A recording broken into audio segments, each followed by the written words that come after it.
नमस्कार दोस्तों, धर्म रहस्य चैनल में आप सभी का एक बार फिर से स्वागत है। आज हम लोग प्रमुख 5 भारतीय नदियों के अलावा कई प्रकार की अन्य तंत्रिका नदियों के विषय में बात करेंगे। तो लिए चलिए शुरू करते हैं इन नदियों के तांत्रिक रहस्य भाग 2 के रूप में।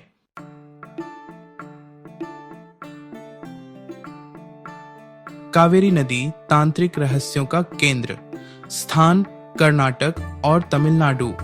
विशेषता कावेरी को दक्षिण भारत की गंगा कहा जाता है। यह केवल एक भौगोलिक नदी नहीं है, बल्कि इसे देवी का स्वरूप माना जाता है। इसके जल को दिव्य और पवित्र माना जाता है, जो आत्मा को शुद्ध करता है। तांत्रिक महत्व। कावेरी नदी के तट पर कई तांत्रिक साधकों और योगियों ने अपनी सिद्धियां प्राप्त की हैं। इसे विशेष रूप से तंत्र साधना और अघोरी अनुष्ठानों के लिए एक आदर्श स्थल माना जाता है। कहा जाता है कि अमावस्या और पूर्णिमा की रातों में यहाँ साधना करने से तंत्र सिद्धि शीघ्र प्राप्त होती है। रहस्य। अमावस्या और पूर्णिमा की साधना। अमावस्या और पूर्णिमा की रातों में साधक तंत्र सिद्धि के लिए नदी के तट पर विशेष अनुष्ठान करते हैं। इन रातों में कावेरी का प्रवाह ऊर्जा का एक विशेष केंद्र बन जाता है।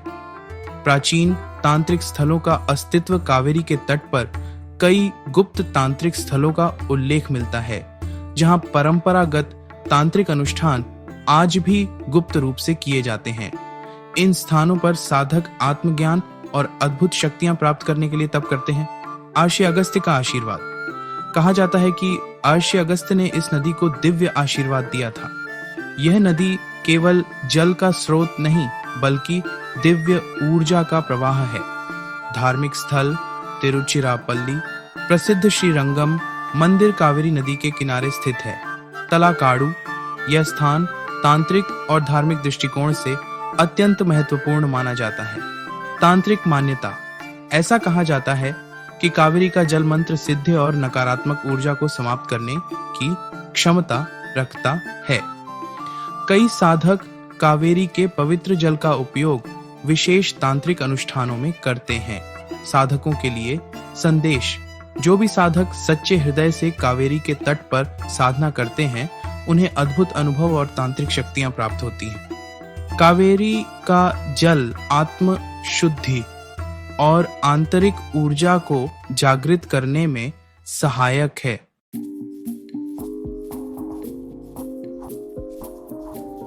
क्षिप्रा नदी तांत्रिक साधनाओं का पवित्र केंद्र। स्थान मध्य प्रदेश उज्जैन। यह नदी प्राचीन और धार्मिक नगरी उज्जैन से होकर बहती है। विशेषता। क्षिप्रा नदी का धार्मिक और तांत्रिक महत्व अत्यंत गहरा है। यह नदी कुंभ मेले के आयोजन के लिए प्रसिद्ध है, जो हर 12 वर्ष में एक बार आयोजित होता है। महाकालेश्वर ज्योतिर्लिंग के पास बहने के कारण इसे अत्यंत पवित्र माना जाता है। इसे मोक्षदायिनी नदी भी कहा जाता है। तांत्रिक महत्व।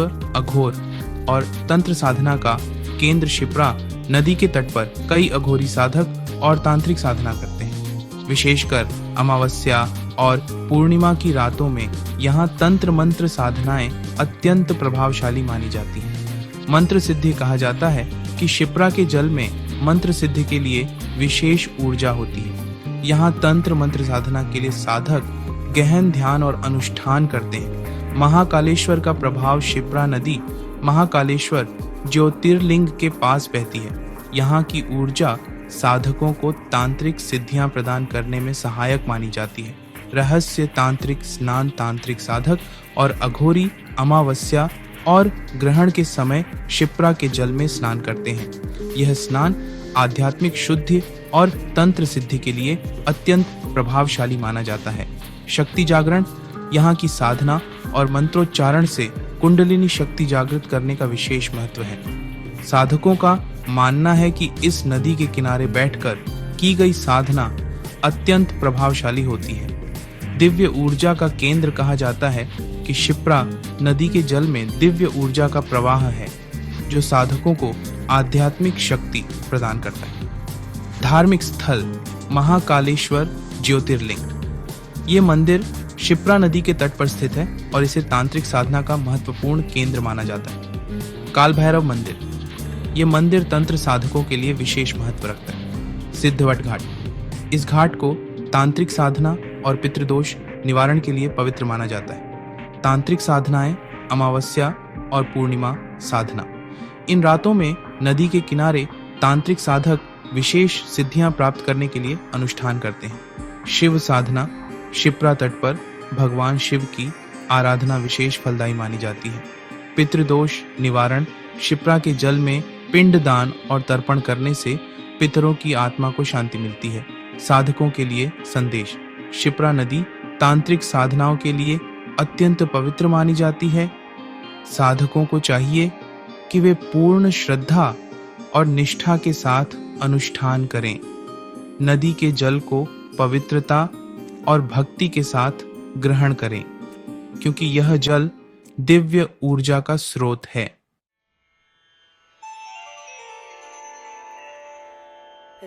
ताप्ती नदी तांत्रिक साधनाओं का दिव्य केंद्र। यह नदी महाराष्ट्र, मध्य प्रदेश और गुजरात से होकर बहती है और सतपुड़ा पर्वत से निकलकर अरब सागर में जाकर मिलती है। ताप्ती नदी को सूर्य की पुत्री कहा जाता है और इसे सूर्यदेव की ऊर्जा और दिव्यता का प्रतीक माना जाता है। इस नदी के जल को विशेष रूप से तांत्रिक अनुष्ठानों और सूर्य उपासना के लिए पवित्र माना गया है।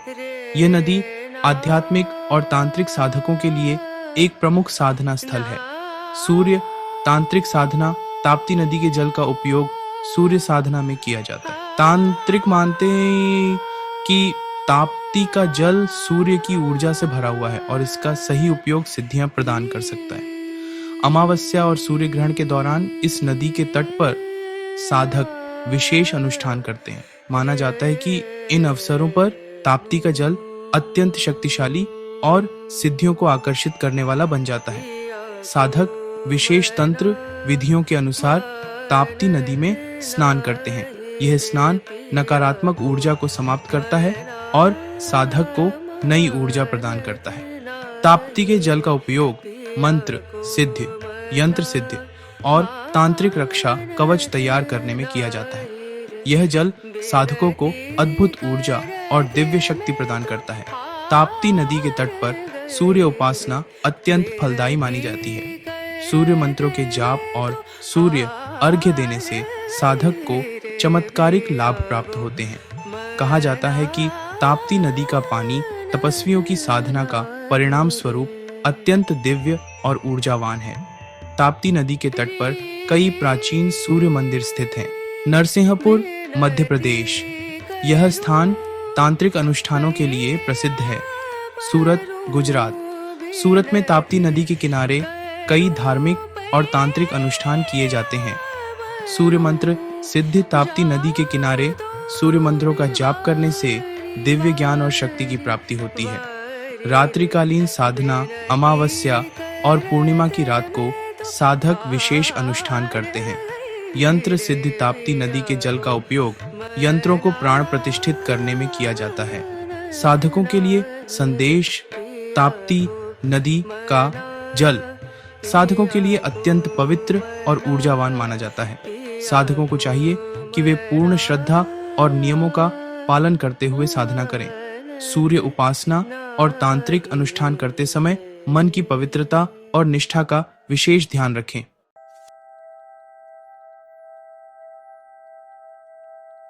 सिंधु नदी तांत्रिक और आध्यात्मिक ऊर्जा का दिव्य स्रोत। यह नदी लद्दाख, जम्मू और कश्मीर से होकर बहती है और हिमालय से निकलकर पाकिस्तान होते हुए अरब सागर में मिलती है। सिंधु नदी भारत की प्राचीन सभ्यता, संस्कृति और आध्यात्मिकता की साक्षी रही है। सिंधु नदी को भारत की सभ्यता की जननी कहा जाता है। यह केवल एक नदी नहीं बल्कि आध्यात्मिक और तांत्रिक ऊर्जा का शाश्वत स्रोत है। सिंधु घाटी सभ्यता का विकास इसी नदी के किनारे हुआ था। इसका पानी पवित्र और आध्यात्मिक साधनाओं के लिए विशेष माना जाता है। प्राचीन तंत्र साधना का केंद्र सिंधु नदी का तट प्राचीन तांत्रिक और योग साधनाओं का केंद्र रहा है। साधक यहाँ मंत्र सिद्धि, यंत्र सिद्धि और तांत्रिक अनुष्ठान करते थे। सिंधु के जल में स्नान को शारीरिक और आत्मिक शुद्धि के लिए अत्यंत प्रभावशाली माना गया है। साधकों का विश्वास है कि इस जल में स्नान करने से नकारात्मक ऊर्जा समाप्त होती है। सिंधु के तट पर कई ऐसे गुप्त स्थल हैं जहां आज भी साधक और अघोरी तंत्र साधना करते हैं।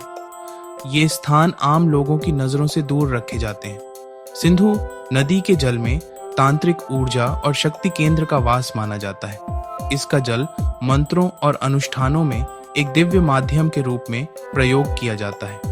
सूर्योदय और सूर्यास्त के समय सिंधु नदी के किनारे की गई साधना अत्यंत फलदायी मानी जाती है। इस समय नदी के जल में दिव्य ऊर्जा का प्रवाह चरम पर होता है। सिंधु नदी का जुड़ाव भगवान शिव से भी माना जाता है। कई साधकों का विश्वास है कि यहाँ की गई शिव साधना अत्यंत शीघ्र फल देती है।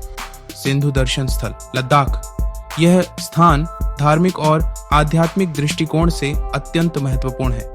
लेह का सिंधु घाट, साधक यहाँ जल अभिषेक और मंत्र जाप करते हैं। सिंधु नदी के तट पर कई शिव मंदिर और साधना केंद्र स्थित हैं। जल अभिषेक साधना, सिंधु नदी के जल से शिवलिंग पर अभिषेक करने से तंत्र साधना सिद्ध होती है।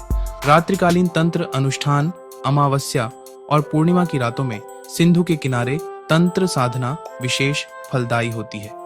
कुंडलिनी जागरण, सिंधु नदी के तट पर योग साधना और कुंडलिनी जागरण की साधनाएं की जाती हैं। साधकों के लिए संदेश सिंधु नदी का जल तांत्रिक और योग साधनाओं के लिए एक दिव्य माध्यम है। साधकों को इस जल का उपयोग पूर्ण श्रद्धा और निष्ठा के साथ करना चाहिए। सूर्योदय और सूर्यास्त के समय साधना करने से विशेष लाभ प्राप्त होता है।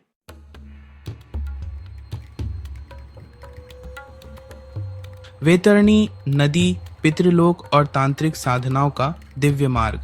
यह नदी उड़ीसा में बहती है और धार्मिक तथा तांत्रिक दृष्टिकोण से अत्यंत महत्वपूर्ण मानी जाती है। वैतरणी को पितृलोक और स्वर्ग के बीच का मार्ग माना जाता है। गरुड़ पुराण और महाभारत में इस नदी का विस्तार से उल्लेख मिलता है। इस नदी का जल पितृतर्पण, श्राद्ध कर्म और मृत आत्माओं की शांति के लिए अत्यंत पवित्र माना जाता है। इसे मोक्षदायिनी नदी भी कहा जाता है। पितृदोष निवारण, वैतरणी नदी के तट पर पिंडदान, श्राद्ध और तर्पण करने से पितृदोष समाप्त होते हैं। कहा जाता है कि इस नदी में किया गया तर्पण आत्माओं को मोक्ष प्रदान करता है। यह नदी उन आत्माओं का मार्गदर्शन करती है जो मृत्यु के बाद भटक रही होती हैं। तांत्रिक साधक इस नदी के तट पर विशेष अनुष्ठान कर आत्माओं को मुक्ति प्रदान करते हैं। अमावस्या और सूर्य ग्रहण के समय इस नदी के तट पर तांत्रिक अनुष्ठान किए जाते हैं। इस दौरान साधक विशेष मंत्रों के माध्यम से पितृदोष और आत्माओं की शांति के लिए साधना करते हैं। पौराणिक मान्यता के अनुसार मृत्यु के बाद आत्मा को वैतरणी नदी पार करनी पड़ती है। वैतरणी को पार करने के लिए आत्मा को पवित्रता और शुभ कर्मों का सहारा चाहिए। वैतरणी नदी के जल से किए गए अनुष्ठान और यज्ञ आत्मा को पितृलोक तक पहुंचाने में सहायक माने जाते हैं। कई तांत्रिक साधक इस नदी के तट पर आत्माओं को मोक्ष दिलाने के लिए अनुष्ठान करते हैं। वैतरणी के तटों पर कई तांत्रिक सिद्ध स्थल स्थित हैं, जहां गुप्त साधनाएं की जाती हैं। कहा जाता है कि इन साधनाओं के माध्यम से साधक आध्यात्मिक शक्ति और अद्भुत सिद्धियां प्राप्त करते हैं। श्राद्ध घाट, वैतरणी के तट पर कई घाट हैं जहां श्राद्ध और तर्पण के विशेष अनुष्ठान किए जाते हैं। तांत्रिक आश्रम, यहाँ कई गुप्त तांत्रिक आश्रम स्थित हैं जहां साधक मृत आत्माओं की मुक्ति के लिए साधनाएं करते हैं। अमावस्या का विशेष अनुष्ठान, अमावस्या की रात को यहाँ विशेष तांत्रिक यज्ञ और आत्मा शांति के अनुष्ठान होते हैं। पिंडदान और तर्पण साधना, वैतरणी के तट पर किए गए पिंडदान से आत्माओं को मोक्ष मिलता है। मंत्र सिद्धि नदी के जल का उपयोग विशेष मंत्रों की सिद्धि के लिए किया जाता है। रात्रिकालीन अनुष्ठान, अमावस्या की रात यहाँ विशेष साधनाएं की जाती हैं जो आत्माओं को शांति प्रदान करती हैं। साधकों के लिए संदेश वैतरणी नदी का जल आध्यात्मिक और तांत्रिक ऊर्जा का स्रोत है। साधकों को श्रद्धा और पूर्ण निष्ठा के साथ अनुष्ठान करने चाहिए। इस नदी के तट पर साधना करने से साधकों को विशेष सिद्धियां प्राप्त होती हैं।